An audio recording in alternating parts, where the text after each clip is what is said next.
अस्सलामुअलैकुम, मैं हूं ज़हीर और आप देख रहे हैं मेरा cooking channel Zaheer cooking secrets. आज मैं बनाने जा रहा हूं बहुत ही खस्ता मज़ेदार नान खताई बिस्किट्स की रेसिपी। बहुत ही आसान है और बनाने में भी बहुत ही आसान है। इसको बग़ैर ओवन के और बीटर के मैं आपको बनाना सिखाऊंगा, जो कि घर में बहुत आसानी के साथ इसको आप बना सकेंगे और बच्चे और बड़े बहुत ही शौक़ के साथ इसको खाएँगे। तो वीडियो को मुकम्मल देखिएगा, इसको स्किप मत कीजिएगा और इंशाल्लाह आप बहुत ही मज़ेदार और खस्ता नान खताई बिस्किट्स जो हैं वो आप बना सकेंगे घर में। अच्छा, इस वीडियो को आप लाइक ज़रूर कीजिएगा, सब्सक्राइब ज़रूर कीजिएगा, क्योंकि मैं आपको जो भी टिप्स एंड ट्रिक्स बताऊंगा वो उसके मुताबिक जब आप बनाएंगे तो 100% आप जो है वो बहुत ही खस्ता और मज़ेदार नान खताई के बिस्किट्स बनाना सीख जाएंगे इंशाल्लाह। बिस्मिल्लाहिर्रहमानिर्रहीम। तो मैं रेसिपी को शुरू करते हैं। मेरे पास पिज़्ज़ा प्लेट है जिसके अंदर मैं हल्का सा ऑयल लगा रहा हूँ ब्रश के ज़रिए, और इसमें मैं बटर पेपर लगा दूँगा। अगर आपके पास बटर पेपर ना हो तो वहाँ पर आप मैदा जो है उसको डस्ट कर सकते हैं इसके ऊपर, तो वो उसके ज़रिए भी आप ये बिस्किट्स जो हैं ये तैयार कर लेंगे इंशाल्लाह। चलें रेसिपी को शुरू करते हैं। मेरे पास 2 कप मैदा है, उसको मैं यूज़ करूँगा इस रेसिपी में। एक अलग बाउल में मैं इसको मैदे को छान रहा हूँ इस तरीके से, क्योंकि जब भी आप मैदा यूज़ करें तो उसको बिल्कुल आप ज़रूर छान लीजिएगा इस तरीके से। अच्छा, इसके बाद मेरे पास 1 कप के करीब बेसन है, वो भी मैं इसी तरीके से छानूँगा जिस तरीके से मैदा मैंने छान दिया।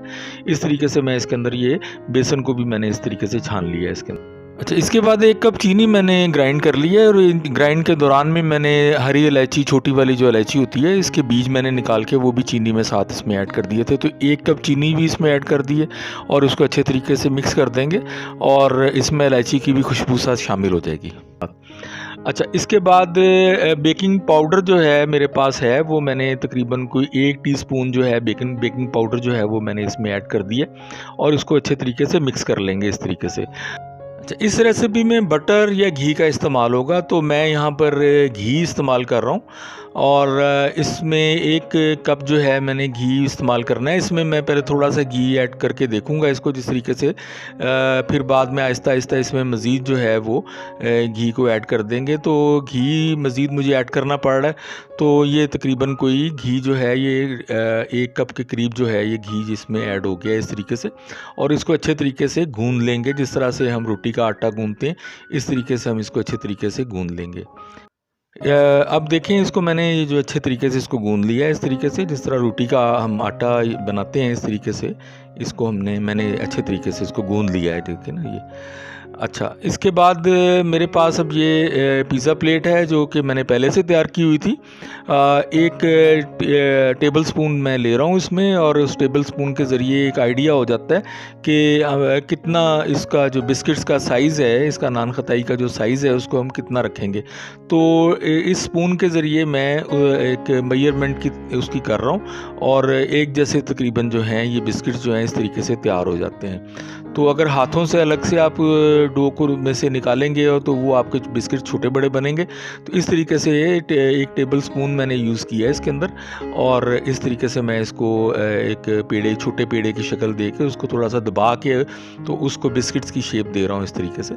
इस तरीके से आप कर लें, ताकि उसमें यह है कि आसानी हो जाएगी, और आसानी के साथ बिल्कुल एक ही शेप में और एक ही साइज़ के अंदर जो हैं ये नान खताई बिस्किट्स जो हैं ये बन के तैयार हो जाएंगे इस तरीके।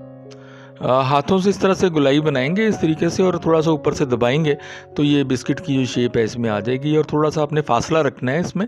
अच्छा, इसमें मेरे पास अंडे की जर्दी मैंने अलग की हुई है, इसमें थोड़ा सा मैंने येलो फूड कलर इसके अंदर मैंने ऐड किया हुआ है। वो आप इस तरीके से सारे बिस्किट्स के ऊपर ब्रश कर लें, और इसके बाद जो क्रश किया हुआ मेरे पास बादाम और पिस्ता है वो मैंने थोड़ा थोड़ा इसके ऊपर जिस तरीके से ऐड कर दिया है।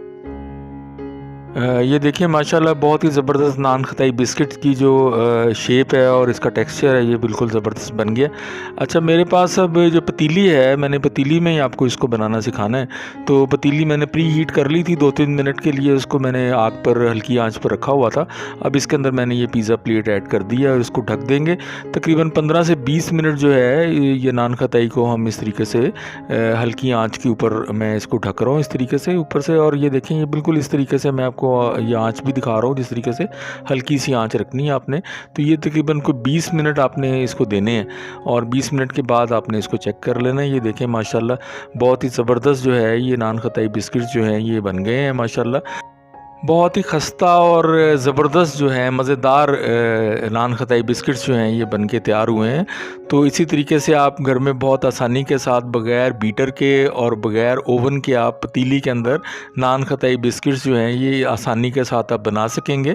तो मेरी रेसिपी को लाइक कीजिएगा, शेयर कीजिएगा और सब्सक्राइब ज़रूर कीजिएगा।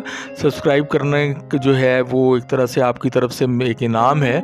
और इसका सब्सक्राइब का ये भी फ़ायदा होता है कि जब भी आप मैं अपनी videos time to time upload करता हूं तो आपको मेरी वीडियोस जो है वो सर्च नहीं करनी पड़ती, उसका नोटिफिकेशन आपको मिल जाता है आसानी के साथ और मेरी वीडियोस को आप आसानी के साथ देख सकेंगे।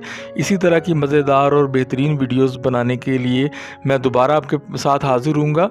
तो इंशाल्लाह दोबारा मिलते हैं। तो अपने शेफ़ ज़हीर को इजाज़त दीजिए। अस्सलामु अलैकुम।